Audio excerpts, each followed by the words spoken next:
Sejam bem-vindos de volta para mais um episódio do seu podcast favorito de Fantasy Football, o nosso Padaria Fantasy Podcast. Se você está curtindo esse conteúdo, deixa o seu like, se inscreve já no canal, segue no Spotify, o que for, para você, enfim, poder saber sempre que sair um episódio novo e poder estar por dentro das notícias do Fantasy e, de uma maneira geral, assim, da NFL. Como você tá, Decon? Seja bem-vindo para mais um episódio. Obrigado, seja bem-vindo você também, meu co-host. Eu tô feliz demais, cara, eu tô feliz demais porque eu tinha no meu time dessa semana um garoto, um jovem rapaz chamado Jonathan Taylor. 51 pontos de fantasy na nossa liga, segunda maior pontuação da história da nossa liga de um jogador. Eu acho que desde que a gente começou a calcular, né, desde que o aplicativo começou a calcular, então, cara, eu tô feliz demais. 6-5, bem encaminhado para os playoffs, e é isso que importa. É isso aí. E falando nele, falando no Jonathan Taylor, ele é o nosso destaque da rodada. Não é nem... A gente vai falar da Pafafa de uma maneira geral, mas não é sobre eles. É sobre o Jonathan Taylor. Que ele fez... Coitado do Austin Ekeler, que teve uma baita de uma semana para running back também, mas foi apagado. Foi obliterado pela semana do Taylor. O Artenius até me mandou uma mensagem no Discord que numa outra liga dele, ele jogou contra o Jonathan Taylor, mas ele tinha o Austin Ekeler, que fez 38, o Justin Jefferson, que fez 33, e o Zach Ertz, que fez 24. Então ele ganhou, mesmo enfrentando o Jonathan Taylor, o que deve ter sido uma raridade aí nessa semana de Fantasy. Não, essa semana foi bizarra. Imagina alguém que escalou os dois, ainda escalou o Herbert de QB. Nossa, deve ter tido. Deve ter tido uma pontuação muito alta, e com certeza eu acho difícil a gente ver uma pontuação mais alta que essa nessa temporada. 51 pontos de Fantasy é muito ponto. 40 já é muito, 51 é raríssimo, então esse é o nosso grande destaque da rodada. E aí eu queria dar, o Decon escreveu aqui um lembrete. Pode dar o lembrete aí, que eu achei muito importante mesmo. O lembrete essa semana a gente já falou algumas vezes sobre aquela dica da flexibilidade, mas essa semana ela é potencializada. Thanksgiving, galera. Thanksgiving é tradicional já. Quinta-feira de NFL dessa semana, essa semana de Thanksgiving, tem 3 jogos. O que significa? Você tem que se planejar antes, tem que pensar nos seus waivers já para agora. Você vai ter 2 dias só de waivers antes de ter 3 jogos. Você tem que pensar que esses jogadores vão estar na semana antecipada, então se eles estão na sua reserva ou nos seus titulares e você quer mexer, você tem que mexer até quinta-feira, então ajustar os lineups de acordo. Só para passar rápido aqui, se você não viu em lugar nenhum, quais são os jogos? Lions e Bears, Raiders e Cowboys e Bills e Saints, nessa ordem, tá? Então o primeiro jogo mais cedo, acho que é 2h30 da tarde no Brasil, Lions e Bears, depois 6h30 e depois 10h30, se não me engano, alguma coisa assim. Então, fiquem de olho aí. Exatamente, isso que o Decon falou, ajustem seus lineups, não sejam pegos de surpresa depois que começar o jogo e falar, ih, meu Deus, eu deixei o cara que não vai jogar dos Lions, tá? Estejam preparados, aqui você tá ouvindo primeiro. A gente fica feliz de novo de informar que não tivemos erros da rodada, nenhum erro muito grande na Pafafa. Os mitos do chat, o Artenius ganhou do nadador, o Artenius tá 7-4, o nadador 2-9, por 100 a 73, e o João Marcelo perdeu da Barbie, a nossa queridinha do YouTube, né? João Marcelo 6-5 e a Barbie 4-7. O jogo foi 78,6 a 62,4. Falando em perder, Guigui e Lorega perderam. E o Lorega tinha o Jonathan Taylor no time dele e mesmo assim, perdeu pro Dali por 90 a 85. Eu não imagino... Ou seja, 8 jogadores do Lorega não conseguiram fazer 40 pontos. Enquanto um fez 50, sei lá. Incrível o que aconteceu. E o Guigui também perdeu. Ele perdeu pra alguém de respeito. Não que o Dali não seja, tá? Isso aí saiu meio errado. Mas o psicólogo da NFL, que também teve a maior pontuação da rodada. Foi 133 a 84. Líder absoluto aí da Pafafo. Tá mandando muito bem. Timaço do psicólogo, vai ser difícil de ganhar dele. Então, pra gente fechar aqui a análise da Pafafo, o Artenius fez 100% da escalação perfeita. Destruiu, botou o melhor lineup. Não foi fajuto dessa vez, foi de verdade. O hashtag ficou com a pior, com 72%. E o low score da semana não foi para ele, foi para o Rafa Caritá, que fez 49 pontos. E aí, galera, a notícia quente aí é que a divisão Trubisky já estava na frente e está agora amassando a divisão Boros. Será que é um reflexo da vida real? Não sei. 10 vitórias aí de vantagem para Trubisky, que está 49 vitórias e 39 derrotas, e o inverso para a divisão Royals. Aí você tá ouvindo isso e tá na dúvida de como eu aprendi a falar esses termos e entender tanto de futebol americano? É porque eu fui aluno do curso de inglês Brazos English Course. Então, quando vim morar nos Estados Unidos, ficou bem mais fácil me inserir na cultura e aproveitar todo esse universo, né? Quer saber como fazer um touchdown com o seu inglês? Acesse touchdownbrasas.com.br. E agora, o meu momento favorito, o seu momento favorito do Brasil inteiro, o nosso Love Hate, onde a gente erra pra caramba, mas o bom é chutar, porque quem não chuta não erra, não é verdade? Tem que chutar, tem que botar a cara a tapa. Se você não chutar, é fácil. Só erra pênalti quem não tá lá pra bater. Só não erra pênalti quem não tá lá pra bater. Exatamente, exatamente. E hoje a gente vai ter uma coisa especial também no fim do episódio. Em vez de dicas, a gente pegou algumas perguntas que foram feitas na live de ontem pra vocês, na terça-feira, sobre Fantasy de uma maneira geral, que vai ajudar vocês também. Então vai ser um Q&A, né? Um perguntas e respostas em vez de dica. Mas vamos começar com o Quarterback Love. Mais uma vez, Decon, por favor, comece os serviços. Cara, em time que tá ganhando, não se mexe. E na semana passada eu falei pra vocês que he was back. Cam Newton está de volta. Eu tô doubling down nele pra essa semana. Eu tenho medo de botar o Cam Newton 2 vezes seguidas, especialmente depois do que aconteceu no ano passado em New England, que ele começou super quente e morreu depois até pra Fantasy. Mas, em especial, preste atenção no calendário dele, hein? Aqui uma dica avançada já. O calendário do Cam Newton tem Miami Dolphins essa semana, por isso que ele tá no meu love. Se eu não me engano, veio um bye dos Panthers. Depois tem Falcons. E depois ele joga contra Tampa Bay, Saints e... tinha mais um time que era complicadíssimo, que agora eu não tô me lembrando. Mas, enfim, o calendário do Cam Newton não é fácil a partir da semana 15, semana 15, que é 14 jogos contra os Falcons, desculpa. Então, ele tem 2 jogos muito fáceis, intervalados por um bye, e depois é só pedreira. Então, a dica é para essa semana e talvez para a semana contra os Falcons. Mas por que eu tô colocando ele aqui? Porque é tudo aquilo que eu já falei na semana passada. Ele corre muito com a bola, ele faz touchdown terrestre, ele jogou muito bem, apesar da derrota dos Panthers essa semana, e ele vai enfrentar a defesa dos Dolphins, que acabaram de ceder 17 pontos de verdade para os Jets, e cederam uma classificação de QB 13 na semana para o Joe Flacco. O Joe Flacco, contra a defesa dos Dolphins, fez 17 pontos de fantasy. Então, você soma isso com o chão do Cam Newton. Esse aí é o chão do Cam Newton, 17 pontos para essa semana. E o teto dele é infinito, basicamente, não tem. Pois é.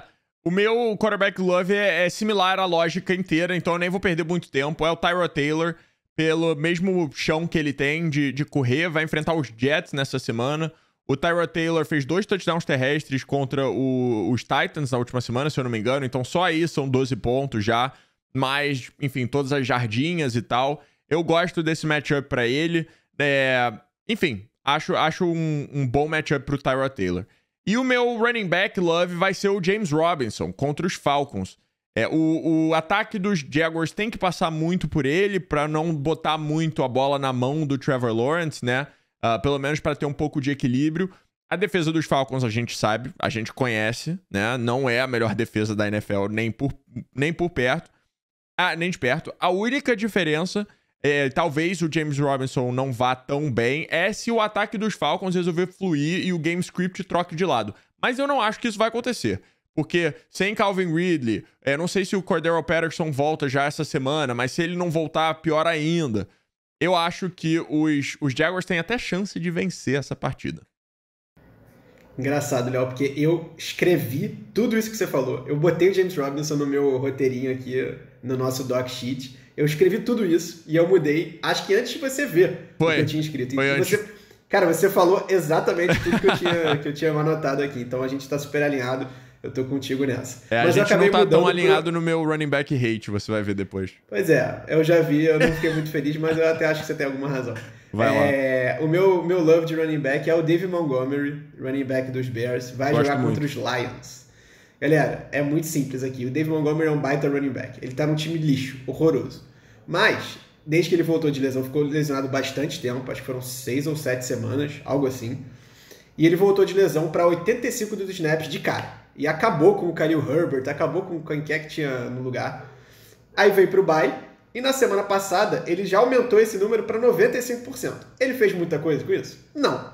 Ele não fez nada com isso, porque eles enfrentaram os Ravens jogando com o Justin Fields com a costela quebrada, não sei quanto tempo ele durou, e depois veio o Andy Dalton. Então, assim, não foi legal. Mas a produção dele nesses últimos 2 jogos que ele teve os snaps muito alto foi contra Steelers e contra Ravens. Na quinta-feira, nesse primeiro jogo aí do Thanksgiving, ele vai jogar contra os Lions, que é uma defesa extremamente pior do que essas outras duas. O QB titular dele vai ser o Andy Dalton, a menos que algum milagre aconteça e o Justin Fields resolva jogar, mas não vai acontecer. Os Bears vão estar sem o Allen Robinson, ou seja, as armas estão... não tem armas, basicamente. E do outro lado da bola, eu até vi um report hoje que talvez o Jared Goff jogasse, mas, ao que tudo indica, será o nosso amigo Tim Boyle, de QB. E aí eu preciso fazer um fun fact aqui, porque eu vi isso e eu falei, cara, eu não acredito. Não é possível. O Tim Boyle está na NFL há 4 anos. Tudo bem que ele não foi titular em muitos jogos e tal, mas ele tem na NFL, em 4 anos de NFL, 0 touchdowns e 2 interceptações. Fala, beleza, André, não é justo você pegar, porque pô, ele deve ter, menos de 30 jogos. Então vamos pro college. College ele jogou 3 anos de college. Cara, eu não acredito nessa estatística. O Tim Boyle, em 3 anos de college, ele tem 1 touchdown e 13 interceptações. 1 para 13 de ratio. E esse ano os Lions acharam que era maneiro dar para ele um salário de 2,5 milhões de dólares. Então assim, isso me faz ter esperança que eu posso ser um QB da NFL. Eu consigo lançar um TD e 13 interceptações em 3 anos. É bem viável isso. Então, há esperanças, Leonardo. Há esperanças. Cara, você vai falar do seu wide receiver também, mas só pra falar sobre isso rápido. Eu posso ganhar minha vida em 1 ano de NFL rapidinho. Eu finjo que sei lançar uma bola. Se eu aprender a lançar uma espiral, porra, eu posso ser um quarterback 3 aí de um time ruim, ganhar $1 milhão no ano, fazer minha vida. Acabou.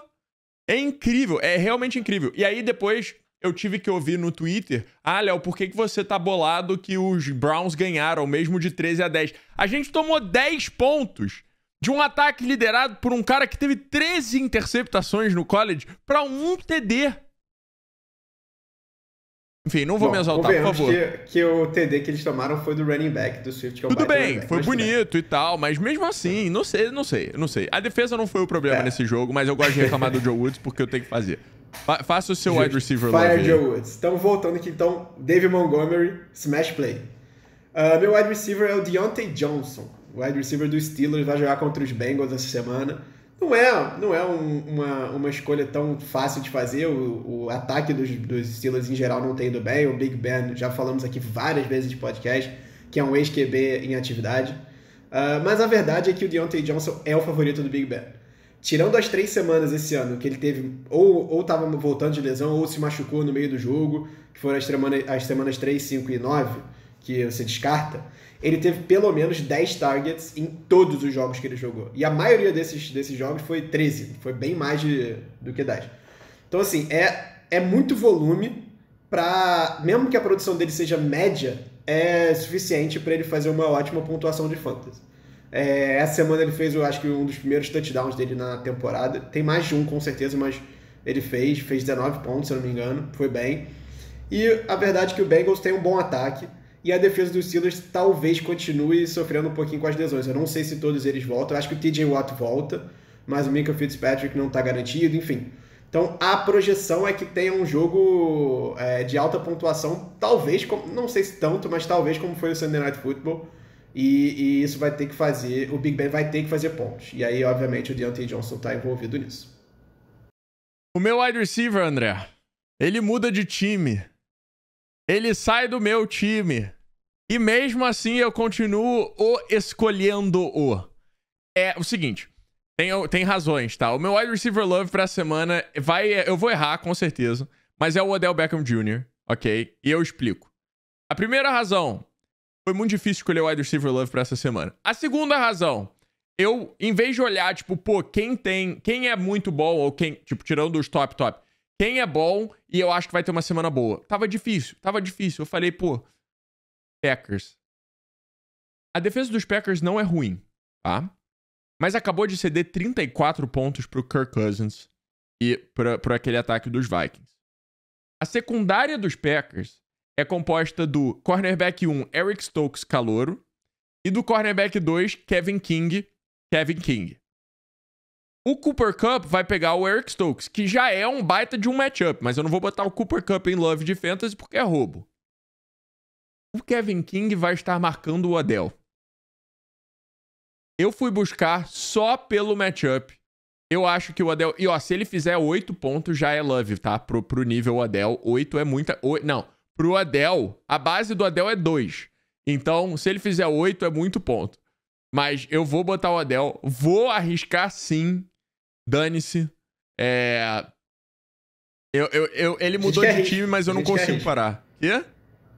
A gente quer risco, a gente não quer coisa fácil. É claro. Não vou botar o Cooper Kupp aqui. Enfim. E os Rams estão vindo de 2 jogos horríveis contra Titans e 49ers, vergonhosos. Tiveram bye, então puderam trabalhar nisso. Acho que tanto ele quanto o Van Jefferson, aliás, podem ir muito bem nessa... A gente vai falar mais dos dois ainda. Coringa, pra mim, o meu Coringa love nessa semana é o Quez Watkins. Wide receiver dos Eagles contra os Giants. E agora você me pegou. Agora eu não sei se ele joga. Eu acho que joga. Mas o Giants acabou de ceder 30 pontos pro Buccaneers. A defesa dos Giants não é boa.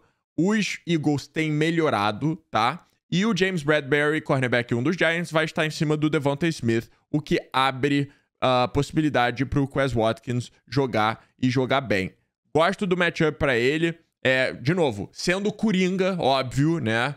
Coringão, mas gosto... gosto da possibilidade dele fazer algum pontinho aqui, se você tá no desespero mesmo. Interessante, o Quez é interessante. O OBJ eu não sou fã, você sabe, mas eu acho que se tem que apostar, assim, voltando do bye, agora já um pouco mais integrado no time, a chance que ele tem é essa. Se não for nesse fim de semana, esquece. O meu Coringa de play da semana é o Michael Gallup, wide receiver dos Cowboys. Vai jogar contra os Raiders essa semana. A razão é meio simples. O Amari Cooper vai estar fora, ele tá no protocolo de Covid ainda, ele apesar de eu não sei exatamente se ele é vacinado, mas eu acho que ele porque o protocolo para ele tava diferente. Eu acho que não. Eu acho que ele não é vacinado. Saiu a notícia. Pelo que eu ouvi, eu não sei, mas eu acho que eu ouvi rápido assim, tipo na TV e tal, falando, ele decidiu não se vacinar e ferrou o time, etc. Então mudou. Enfim, mas de qualquer maneira, se ele tivesse vacinado, o protocolo não daria tempo suficiente para ele ter os 2 testes negativos lá com não sei quanto tempo de antecedência. Então, ele não vai jogar, tá confirmado. O CeeDee Lamb sofreu uma concussão no domingo. E por incrível que pareça, eu não sei como, ele joga na quinta-feira e tava vários reports hoje falando que ele tava se sentindo bem, que ele tava progredindo no protocolo. Cara, é muito difícil de acreditar que em 4 dias o cara passa pelo protocolo inteiro e que vai jogar. Mas, mesmo que ele jogue, eu acho que ele vai estar fora, mas mesmo que ele jogue, o play do Michael Gallup continua sendo muito bom. A defesa do Raiders e o time do Raiders tá... Assim, óbvio que eles sofreram muito extra-campo. Perderam um jogador importante no ataque, perderam um jogador importante na defesa, perderam o técnico. Então, assim, virou um caminhão de lixo pegando fogo esse time do Raiders. Então, você tem que se aproveitar disso. Então, a minha escolha do Gallup é muito por isso. Ele vai ter um bump up nos targets por conta da ausência desses outros dois, ou do Amari Cooper que seja. E aí, se o CeeDee Lamb também não jogar, eu acho que vale até ficar de olho no Cedric Wilson. E, apesar de que eu acho que o Wilson não vai ser um tão beneficiário, não. Quem ganha snaps e targets é o Dalton Schultz, como tight end, mais do que ele. Mas, enfim, até um deep play pode ser o Cedric Wilson para essa semana.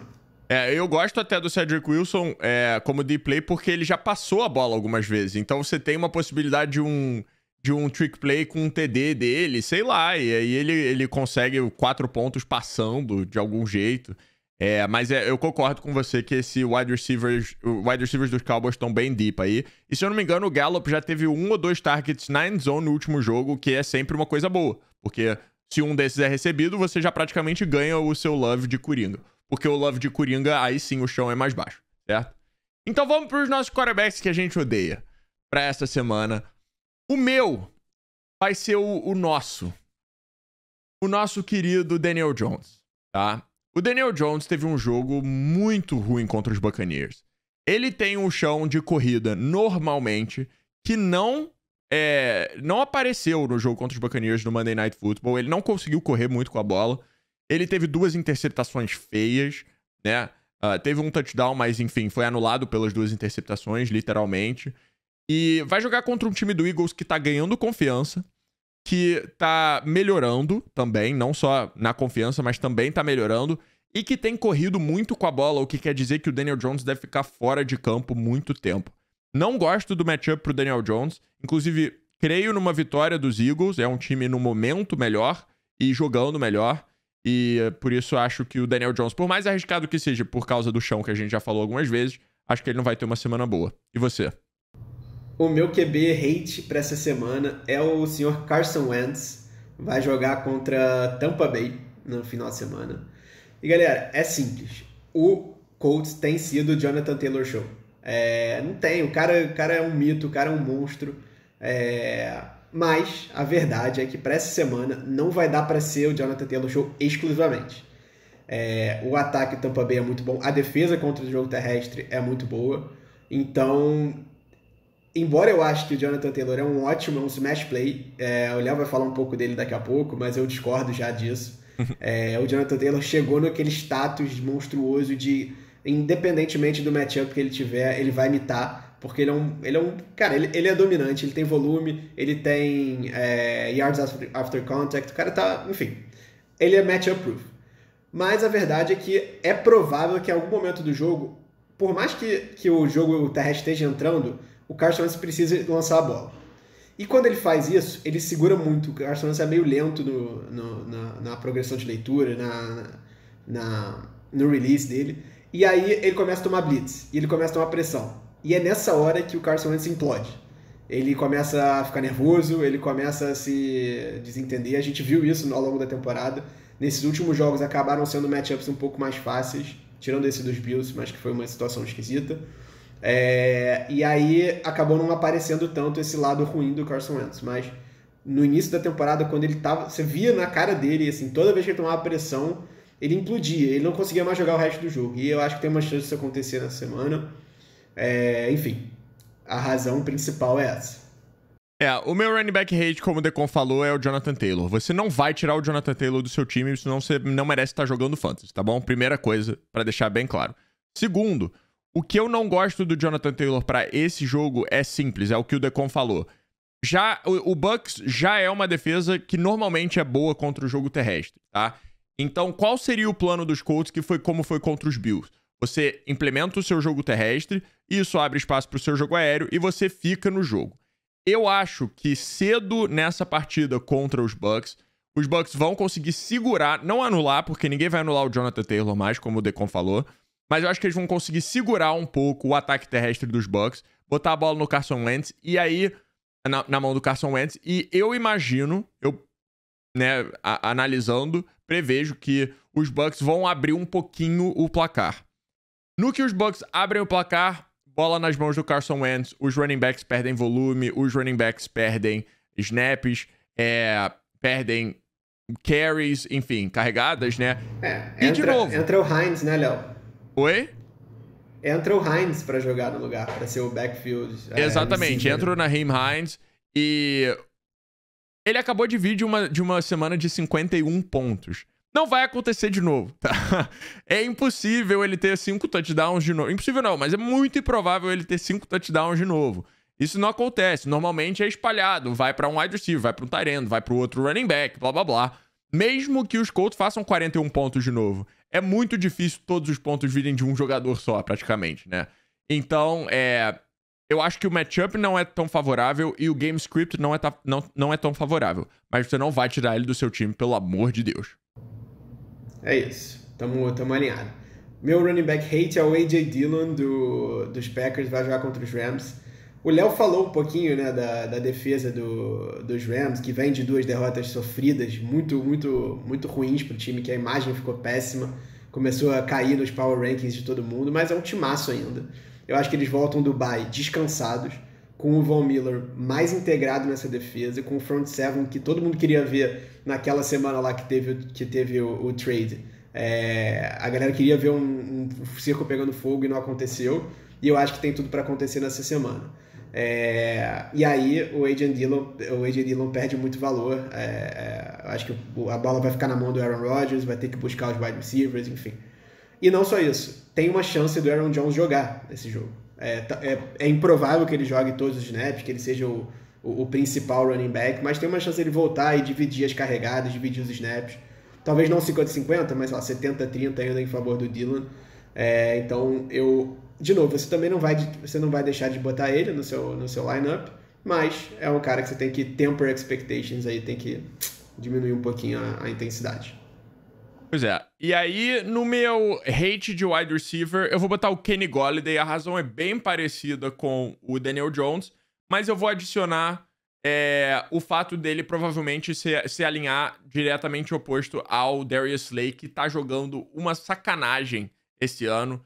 Voltou com tudo, tá mitando, teve uma pick six na semana passada, tá jogando demais o Darius Slay. E o Kenny Golladay, que já não fez nada contra os Bucks, acredito que não vai fazer nada mais ainda contra os Eagles, então tô botando ele aqui, mesmo sendo... E pode ser, eu acho, praticamente qualquer wide receiver dos Giants, tá? Mas o Kenny Golladay, como é tecnicamente o wide receiver 1, eu vou botar ele aí. Justo. O meu é um wide receiver badaladão, top pick aí do draft, é o Keenan Allen, wide receiver dos Chargers, vai jogar contra os Broncos essa semana. Ele é o líder de targets e jardas do time na maior parte das semanas. Dessa semana contra os Steelers foi assim também. O problema é que ele não tem marcado tantos touchdowns nessa temporada. São só 2 nesse ano, se eu não me engano. E um outro dado que me preocupa muito do Keenan Allen, que eu percebi pra valer nessa semana, mas que eu já tinha pensado nisso, é que ele não é muito usado pelos Chargers na red zone. Isso é uma coisa que me incomoda, assim. Eu não sei se é porque eles precisam de mais bloqueadores. O que acontece, não só na red zone, mas especialmente ali na 10 e na 5 zone, que é tipo, onde está batendo na porta da end zone, ele sai ou ele fica só em função de bloqueio. É muito estranho isso. E aí você junta isso com um cara que é um monstro no running back, que é o Austin Ekeler, que tá lá justamente nessa área do campo para botar a bola para dentro. Foi assim, o primeiro touchdown do Chargers, eu acho que foi assim. Eles estavam na linha de 1, o Ekeler tentou, ou teve uma falta e eles caíram para a linha de 6, e foi o Ekeler de novo, e foi lá e fez o touchdown, sem dificuldade. Então, assim, tem isso. E do outro lado da moeda, quando eles estão lá atrás, quem tem sido o cara das big plays, por mais que não vinha jogando bem nesses últimos jogos, é o Mike Williams. Fez um touchdown grande essa semana, 40 jardas, alguma coisa assim. Então ele não tá, o Keenan Allen tá ali no volume, ele recebe muita bola, mas para pouco valor de fantasy, né?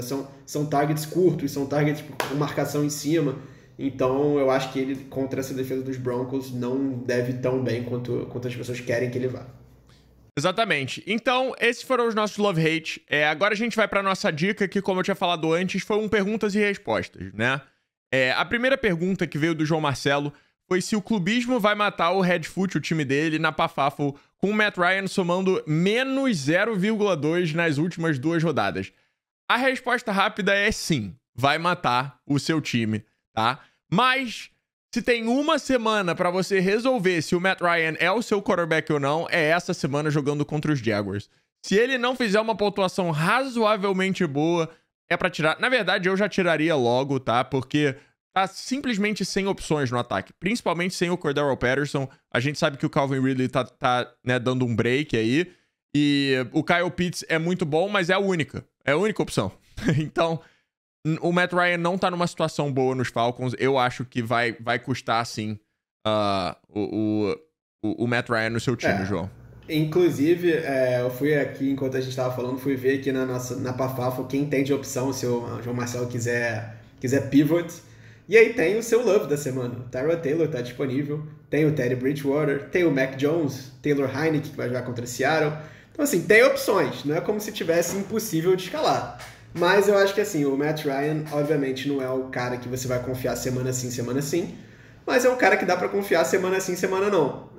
Depende do matchup. Dependendo do matchup, enfim. Ele é totalmente matchup dependent. Então, o clubismo pode te matar, mas não necessariamente vai te matar.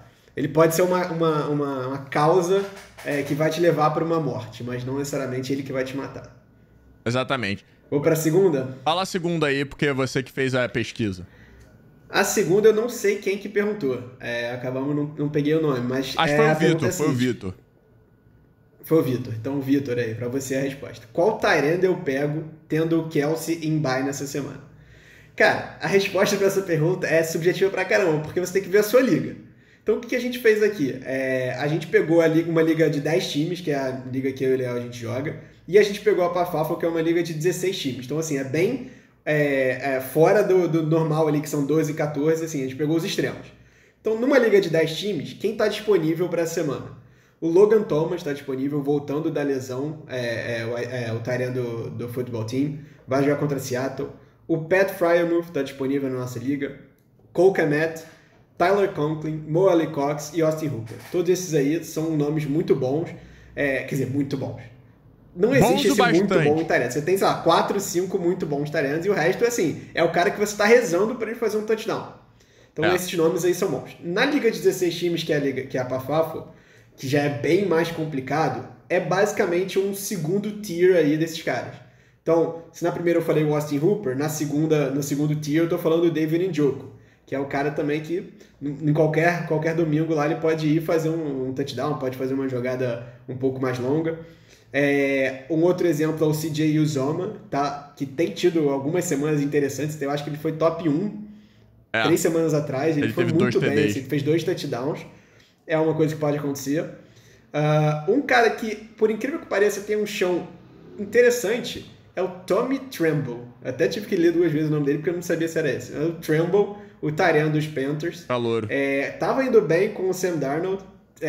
Foi bem com o jogo lá do PJ Walker. E o Cam Newton teve alguns targets para ele. Então, eu acho que ele fez 4 pontos nessa semana. O que, vamos lá, não é nada demais, mas para esse landscape aí, para esse mar de tight ends que você tem disponível aí, é ótimo. Outros 2 exemplos é o Jack Doyle. O Jack Doyle está disponível, eu acho uma ótima opção dos Colts.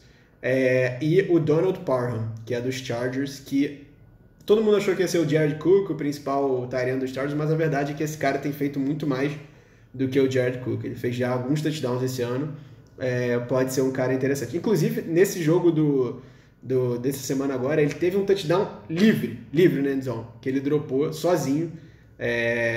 Teria feito uma baita pontuação de fantasy. E isso que você pontuou no fim, eu acho que é mais interessante. Tipo, eu acho que quando você tá numa liga muito profunda e você precisa pegar uma posição tipo tight end, que não tem muitos elites, né? Você tem que pensar, é um risco grande, mas você tem que pensar em quem tem a maior chance de me dar um touchdown. Porque um touchdown é tudo que você quer nessa semana que o seu tight end principal tá em bye. Então, Pat Fryermuth... Oi? Nessa semana, o Vitor, que tem o Kelce, ele não tá procurando um cara pra substituir o Kelce nas próximas semanas. Ele quer um cara pra essa e acabou. Depois ele vai jogar fora e vai se desfazer do cara. Então, eu acho que desses que a gente mencionou, óbvio que as ligas são diferentes, né? Mas o Pat Fryermuth tem uma possibilidade grande de TD. O Austin Hooper não é grande, mas tem uma possibilidadezinha de TD, assim como o David Njoku, o Cleveland adora passar pra tight end. O CJ Uzomah, como você falou, acho que ele já teve 2 semanas com 2 touchdowns, então tem um teto aí de TD. E o Donald Parham, como você falou, tem sido bastante utilizado até na Red Zone pelos Chargers. Então, se fosse vocês, escolheria um desses, porque eu acho que tem mais teto, porque você precisa de um boom. Você só precisa pra essa semana, como o André falou, depois volta o seu tight end 1, pô. Não tem muito problema. Mas pra essa semana seria um desses. E aí a terceira pergunta, que eu não lembro de quem foi também, acho que foi do Lorega. Van Jefferson ou OBJ pra essa semana 12? Olha, eu falei o meu love do wide receiver, né? Eu falei que ia ser o Odell. Mas eu não sei. Eu acho que os dois vão ser similares. Os dois vão... A secundária de Green Bay, eu não acho que vai conseguir parar esse ataque dos Rams com muita facilidade. Eu vou de Odell simplesmente pelo talento. E depois de vir de bye week, como o André falou, já deve estar mais integrado, já deve estar sabendo mais o esquema. Mas o Van Jefferson ainda seria uma boa escolha. Eu só acho que o Odell tem mais teto de TD do que o Van Jefferson. Não sei. Então, eu acho... assim, é uma pergunta difícil, bem difícil, porque é tudo que o Léo falou. A lógica diria para você botar o Odell, porque é um jogador muito mais calibrado, enfim, é um cara muito mais experiente, que faz as rotas muito bem, que tem toda aquela história que vocês já conhecem. Aí eu vou discordar do Léo em relação ao teto, porque eu acho que o teto do Van Jefferson pode ser mais alto. porque ele é o cara da bomba no fundo. Então Isso é verdade. em qualquer domingo ele pode fazer um touchdown de 60 jardas que vai te explodir na pontuação. True. Mas eu tendo a concordar com o Léo que a lógica diz pra ir OBJ. A minha preferência pessoal seria tentar uma terceira opção, honestamente. Mas alguém tem que fazer ponto lá em LA. E, enfim, cara, vai no que seu coração tá te dizendo, confia no coração das cartas e manda brasa. Inclusive, eu tenho esses 2 jogadores e estarei fazendo essa mesma escolha antes de domingo. Mas pode ir lá, faz a 4. O bom desse podcast é que a gente tá envolvido também. A gente não somos meros comentaristas. Mesma escolha, literalmente a mesma escolha. A gente tá tomando as decisões com você. Então, a próxima pergunta é uma pergunta que eu sei que vai dar debate. É verdade, eu queria que o Léo respondesse antes, porque ele já respondeu essa pergunta na live. E eu na live falei, eu discordo, Léo. Então, começa você respondendo. A pergunta... Vale a pena manter... Vai lá. Vale a pena manter 2 defesas boas no roster, ou é melhor ficar com só uma e pegar outro jogador? E aí, se eu não me engano, a pessoa que perguntou... Eu não lembro quem foi, mas a pessoa que perguntou falou que tinha... Cowboys e 49ers. Cowboys e 49ers. Acho que foi o Dali então, que perguntou. Se você quiser usar como um exemplo, é uma boa também. Assim, eu tendo a dizer que não vale a pena manter 2 defesas boas, que é melhor você tentar pegar um outro jogador de play, por exemplo, o Michael Gallup que você falou essa semana, ou alguém assim, tá? Porque do jeito que eu jogo o Fantasy, eu troco de defesa praticamente toda semana, dependendo do matchup. É mais difícil numa liga de 16? Tá? Na liga de 10, só tem praticamente 10 defesas sendo usadas, ou em rosters, né? No máximo, sei lá, 14, 16. Mas dá pra eu trocar semana a semana, sempre tem um matchup ou outro que é bom o bastante pra eu não precisar me preocupar.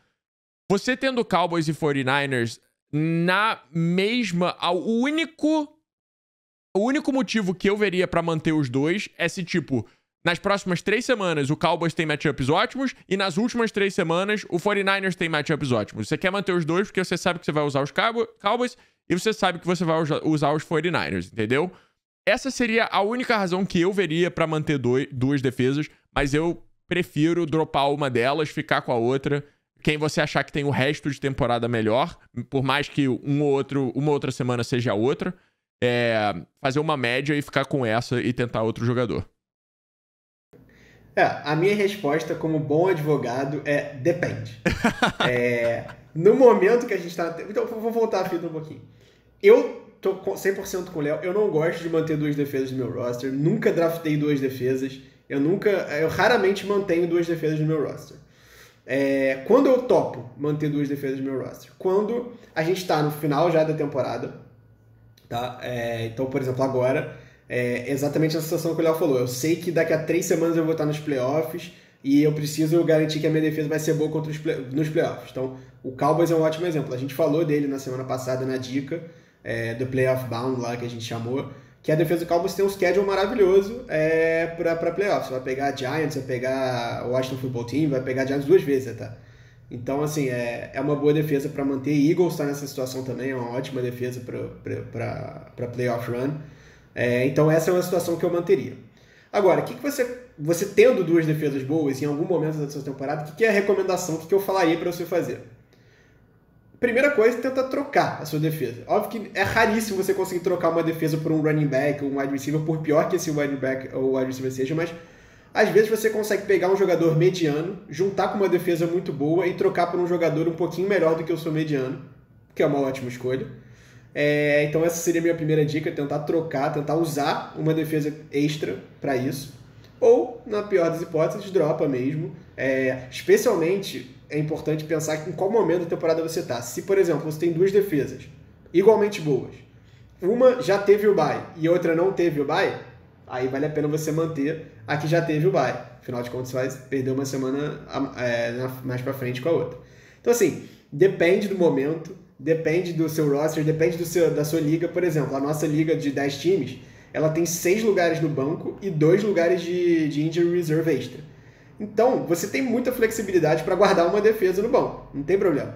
A Pafafo tem 4 ou 5 só jogadores no banco e 1 só de IR, e já é uma liga deep pra caramba. Então, é mais complicado você segurar uma defesa de bobeira. Então, assim, depende pra caramba, mas a resposta, na maioria das vezes, vai ser não vale a pena manter 2 defesas no seu roster. E eu acho que uma coisa também pra pensar é... Tem alguém no seu time que é, tipo, indispensável, praticamente. Você fala, pô, esse cara aqui tá meio que me carregando. Existe um handcuff pra esse maluco?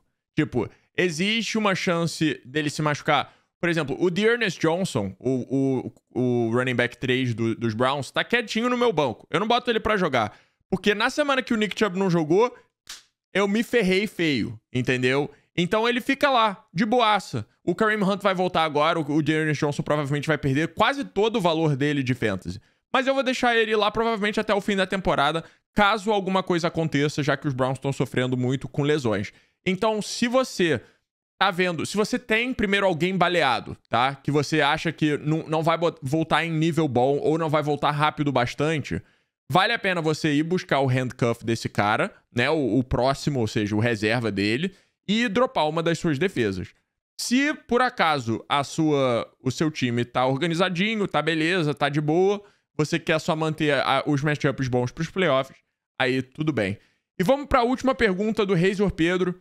Como funciona o Trash Bowl, André? Ou o Toilet Bowl, enfim, o torneio das pessoas que não entram nos playoffs? É isso. Então, vou retroceder um pouquinho para explicar como é que funciona, se você não tá familiarizado. A temporada de Fantasy chega ao final, a temporada regular de Fantasy chega ao seu final antes da temporada da NFL.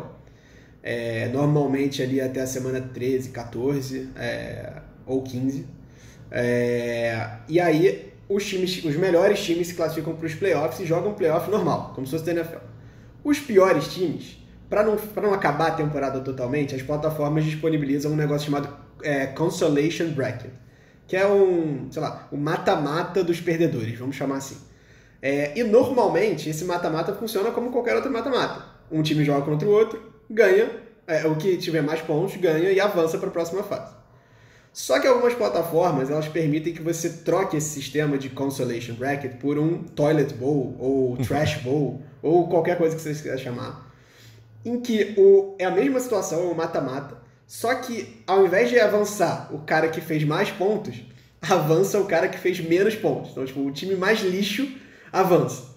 E aí a brincadeira é que no final das contas o cara vai ser coroado o lixo dos lixos, o pior dos piores. Então, tipo, o cara que não só não se classificou para os playoffs de verdade, mas ele foi o pior consistentemente no playoff dos perdedores. E aí cada liga faz o seu, mas tem liga que bota prenda, tipo a pessoa que ficou em último dos últimos, ela tem que sofrer alguma punição, ela tem que se vestir, tem vários desses que tipo a pessoa bota um casaco todo zoado, escrito eu sou um perdedor de fantasy, não sei o que. Enfim, tá uma bem famosa agora que os caras mandam o perdedor ir para uma loja assim de fast food para comer panqueca ou para comer waffle. Tipo, ele só pode ficar lá depois de comer não sei quantas panquecas. E o cara fica um dia inteiro comendo panqueca. É um negócio bizarro. E na nossa liga a gente faz o Consolation Bracket.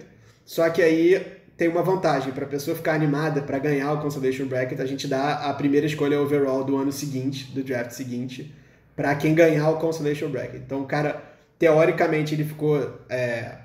na nossa liga são 10, né? Então, teoricamente, o cara ficou em sexto. Sexto? Sétimo. Acho que é sétimo. O cara ficou em sétimo no geral, mas ele ganhou a Consolation Bracket, então ele ganhou o direito de ficar primeiro overall. É uma boa maneira de você manter todo mundo envolvido, ou por ser engraçado, ou por você poder, enfim, ter a primeira escolha no ano seguinte e tal, manter todo mundo engaged, né? Envolvido com o jogo, sem deixar pra lá, enfim, não atrapalha os playoffs de qualquer jeito, mas só pra manter a diversão pra todo mundo. E é isso, eu sei que o episódio de hoje foi um pouco mais longo, muita coisa pra tratar, né? A gente teve 45 minutos de episódio bruto aqui, mas eu espero que vocês tenham curtido, muita dica, muita pergunta, e é isso pra essa semana. Deixa o seu like, se inscreve, segue no Spotify, e eu espero vocês na semana que vem. Grande abraço, pessoal, e até lá, valeu!